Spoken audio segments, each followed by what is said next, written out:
Alice ပါရရနဲ့မကုမအင်္ဂလိပ်ရတို့ရဲ့ဒုတိယကြိမ်မြောက်မကြည်ပွဲမင်္ဂလာပါဖိုင်ကို channel ကကြိုးဆိုပါတယ်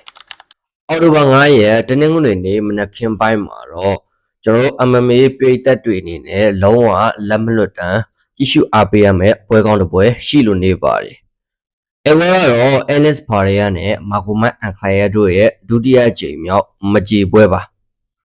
ပထမကြိမ်တွေ့ဆုံမှုမှာတော့မကုမအင်္ဂလိပ်ရကြီးကတပွဲလုံးနီးပါအတားစီးကစားပြသွားပြီးတော့ Alice Barrier စီက light heavyweight ကပတ်ကိုတိမ်ပိုက်သွားတာပါဒီချိန်တွေ့ဆုံမှုမှာတော့ပထမကြိမ်တွေ့တုန်းကထက်မြိုင်မြိုင်ဆိုင်ဆိုင်ပိုရှိပါလိမ့်မယ်ပါရရကြီးကပထမကြိမ်တွေ့တုန်းကမကုမရဲ့ ground skill ကိုရှင်ပြီးရှေ့မတက်ရဲတဲ့အတွက်နောက်ဆုံးနေပဲတပွဲလုံးကစားခဲ့တာကြောင့်သူ့ရဲ့ကြောက်လက်တီဘယ် white တောင်မဆွဲလိုက်ရပါဘူးအဲ့ဒါကြောင့်ဒီပွဲမှာတော့ Alice Barrier အနေနဲ့ယုံကြည်မှုအပြည့်နဲ့တိုက်စစ်ဖွင့်ပြီးတော့ကစားလာပါလိမ့်မယ်နောက်ပြီးဒီပွဲကပါရရကြီးအတွက်ဂုံတိတ်ခါပိုင်းရလဲတော်တော်ကိုအရေးကြီးတဲ့ပွဲပါ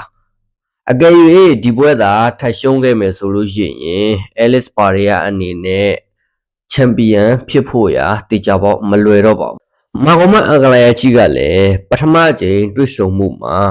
Alice Barrier ရဲ့အားသာချက်ဖြစ်တဲ့ striking ကိုရှင်းဆော့ပြီးတော့သူ့အနေနဲ့အတားစီးကစားထားတာဆိုတော့ဒီပွဲမှာလည်းယုံကြည်မှုအပြည့်နဲ့ striking ပဲရှင်းဆော့လာပါလိမ့်မယ်ပွဲလက်ခံလိုက်တာတော့မှပါရရအတွက်မကြည်ပွဲပြန်ပြီးတော့ဖန်တီးပေးခြင်းလို့မဟုတ်ဖ ೇನೆ အရင်ပွဲကအလဲမထိုးလိုက်ရတဲ့အတွက်ဒီပွဲမှာအမှောက်သိမ်းခြင်းလို့ဆိုပြီးတော့ပွဲလက်ခံလိုက်တာလို့ပြောထားတယ်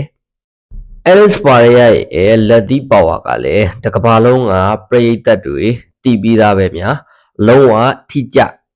အဲ့လိုကစားသမားမျိုးကိုအတင်ရဲပြီးတော့ striking ရှင်ဆော့မဲ့သူကလည်း ground ရော stand fight ပိုင်းမှာပါတော်တော်ကြီးကိုကောင်းတဲ့မကုမအင်္ဂလိပ်ကြီးဖြစ်နေတာပါဆိုတော့ပွဲကခေါင်းပွဲဆိုတဲ့အရာသာကိုအပြည့်ဝပေးပါလိမ့်မယ်ညီကိုတို့အနေနဲ့ရောဒီပွဲစဉ်ကို Alice Barrier ကပဲအလဲထိုးပြီးတော့ခပ်ပတ်ပြန်လဲတိမ့်ပိုက်သွားမလားဒါမှမဟုတ်မကုမအင်္ဂလိပ်ကြီးကပဲ light heavyweight ခပတ်ကိုထိမ့်သိမ်းသွားမလားဆိုတာကွန်မန့်မှာဝင်ရောက်ပြီးတော့မှတ်ချက်ပေးသွားခဲ့ပါအောင်နောက်ပြီးတော့အခုလိုမျိုး MMA နဲ့ပတ်သက်တဲ့အကြောင်းအရာတွေကိုစိတ်ဝင်စားရဆိုရင်ကျွန်တော်ရဲ့ channel လေးကိုလည်း subscribe လုပ်ခဲ့ပေးပါအောင်လို့ဒီနေ့ကနေပြီးတော့မှတောင်းဆိုချင်ပါတယ်